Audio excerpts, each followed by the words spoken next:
Praise the Lord. இந்த August மாதத்தில் 25ஆம் தேதி ஆகிய இந்த செவ்வாய்க்கிழமையின் காலை வேளையில் தேவ சமூகத்தில் வந்திருக்கிற ஒவ்வொருவரையும் கர்த்தர் தாமே ஆசீர்வதிப்பாராக. இந்த நாளிலோ நம்ம தியானிக்கிற தேவனுடைய வார்த்தை நம்முடைய பரிசுத்த வேதாகமத்தில் யோசுவாவின் புஸ்தகம் 1ஆம் அதிகாரம் 9ஆம் வசனம். The book of Joshua chapter 1 verse 9. நான் உனக்கு கட்டளையிடவில்லையா? பலன் கொண்டு திடமனதாயிரு, திகையாதே, கலங்காதே, நீ போகும் இடமெல்லாம் உன் தேவனாகிய கர்த்தர் உன்னோடே இருக்கிறார் என்றார். அல்லேலூயா. கர்த்தர் யோசுவாவுக்கு சொன்ன அதே வார்த்தையை இன்னைக்கு ஆண்டவர் நமக்கு கொடுத்திருக்கிறார். அதற்காக கர்த்தரை ஸ்தோத்திரிக்கலாமா? மோசே மரித்த பின்பு கர்த்தர் யோசுவாவை பார்த்து இந்த வார்த்தைகள் எல்லாம் ஆண்டவர் சொல்றதை நம்ம பார்க்கிறோம். ஆண்டவர் எப்படி மோசையோடு இருந்தேனோ அதே மாதிரி நான் உன் கூட இருப்பேன்னு சொல்லி கர்த்தர் என்ன செய்கிறார்? மோசையினுடைய கரத்தை பலப்படுத்துகிறார், யோசுவாவுடைய கரத்தை பலப்படுத்துகிறார். ஏன்னா யோசுவாவுக்கு நல்லா தெரியும் இந்த ஜனங்கள் எப்படிப்பட்ட ஜனங்கள், பொல்லாத ஜனங்கள், வணங்கா கழுத்துள்ள ஜனங்கள், கர்த்தரே பொறுமையை இழக்கக்கூடிய அளவுக்கு அவங்க அவங்களுடைய செய்கைகள், அவங்களுடைய வார்த்தைகள் காணப்படும். அவ்வளோ பொல்லாங்கான ஜனங்கள். அதனால் யோசுவாவுக்கு மோசையாலேயே இவங்களை நடத்த முடியலையே, மோசைக்கே ஹார்ட் டைம் கொடுத்தாங்களே, இவங்க எப்படி நான் எப்படி இவங்களை ஹேண்டில் பண்ணுவேன் அப்படின்ற ஒரு பயம். அப்போ அந்த நேரத்தில் ஆண்டவர் யோசுவாவை வசனத்தின் மூலமாக கர்த்தர் திடப்படுத்துகிறார். ஆண்டவர் சொல்ல, நான் உன் கூட இருக்கிறேன், நீ பலன் கொண்டு திடமனதாக இரு, நான் உனக்கு கட்டளையிடவில்லையா? நீ திகையாத, நீ கலங்காத, எதையும் யோசிக்காத, எதையும் யோசித்து குழம்பாத, நீ போகும் இடம்லாம் நான் உன் கூட வர்றேன்னு சொல்கிறார். அல்லேலூயா. அதுக்கப்புறம் பார்த்தீங்கன்னா யோசுவா தைரியமாக அந்த ஜனங்களை அவர் கொண்டு போகிறார். கானான் தேசத்தை அவர்களுக்கு பிரித்து கொடுக்கிறார். ஆண்டவர் பெரிய காரியங்களை யோசுவா மூலம் செய்கிறத பார்க்குறோம். இன்றைக்கி அதே கர்த்தர் இன்றைக்கி நம்மளை பார்த்து சொல்கிறாரு, நான் உனக்கு கட்டளையிடவில்லையா? நீ பலன் கொண்டு திடமனதாயிரு, பி ஸ்ட்ராங். நல்ல பலன் கொண்டு இருக்கணும். இன்றைக்கி நம்ம எல்லாரும் எப்படி இருக்கணும்? ஆண்டவர் நம்ம இடத்துல என்ன எதிர்பார்க்கிறாரு? நல்ல பலன் கொண்டு. ஐயோ, நான் ரொம்ப பலவீனமாயிட்டேன், ரொம்ப வீக் ஆகிட்டேன், என்னால் எதுவுமே செய்ய முடியல அப்படின்னு சொல்லாமல் ஆண்டவர் என்ன சொல்கிறார் நம்மளுக்கு பார்த்து? நீ பலன் கொண்டு திட மனதாயிரு. மனசில் என்ன இருக்கணும்? ஒரு திடம் இருக்கணும். நல்ல ஒரு நம்பிக்கை, கர்த்தர் கூட இருக்கிறாருன்ற ஒரு தைரியம் இருக்கணும். அதைத்தான் இந்த இடத்துல ஆண்டவர் சொல்கிறார். நீ பலன் கொண்டு திட மனதாயிரு. எத்தனை தடவை நம்ம ரொம்ப வீக்குன்னு சொல்லிட்டு இருக்கிறோம். அப்படி இருக்கக்கூடாது. ஆண்டவருடைய பிள்ளைங்க நம்ம கர்த்தருடைய பலத்தில் நம்ம வாழுகிறோம். நம்ம சரீரம் அது ஒவ்வொரு நாளும் ஒவ்வொரு விதமாக இருக்குது. ஆனால் கர்த்தர் தான் ஒவ்வொரு நாளும் தேவ பிரசன்னத்தில் நம்ம இருக்கும்போது நமக்கு என்ன கொடுக்குறாங்க? ஆண்டவர் பலன் கொடுக்கிறார். திட மனதை கர்த்தர் கொடுக்கிறார். ஒரு வேவரிங் மைண்ட் இருக்கக்கூடாது.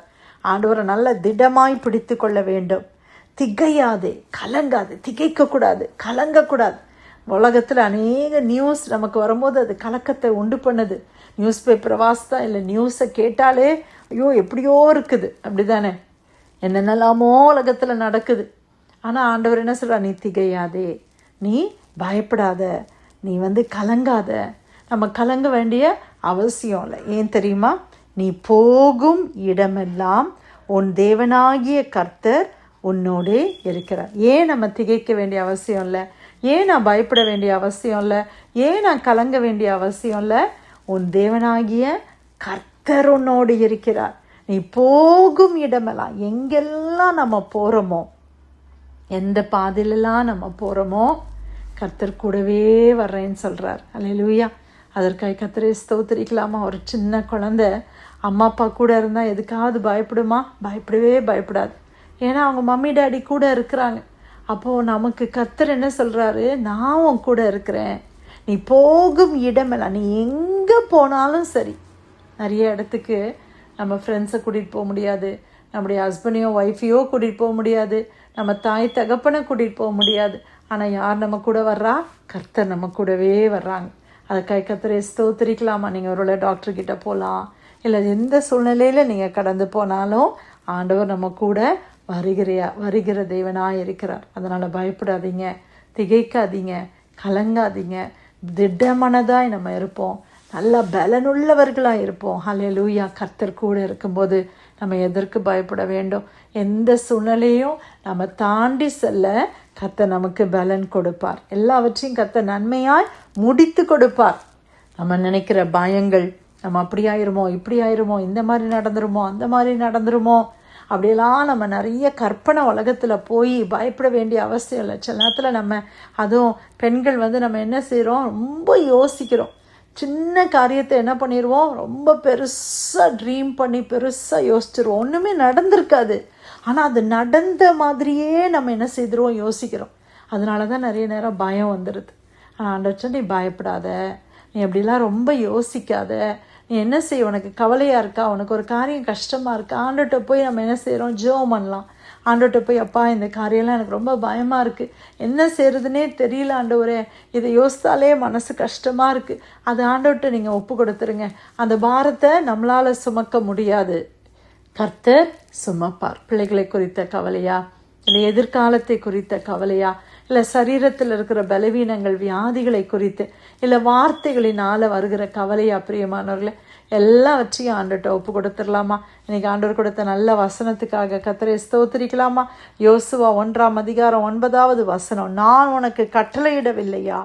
பலன் கொண்டு திடமனதாயிரு, திகையாதே, கலங்காதே, நீ போகும் இடமெல்லாம் உன் தேவனாகிய கர்த்தர் உன்னோடே இருக்கிறார்.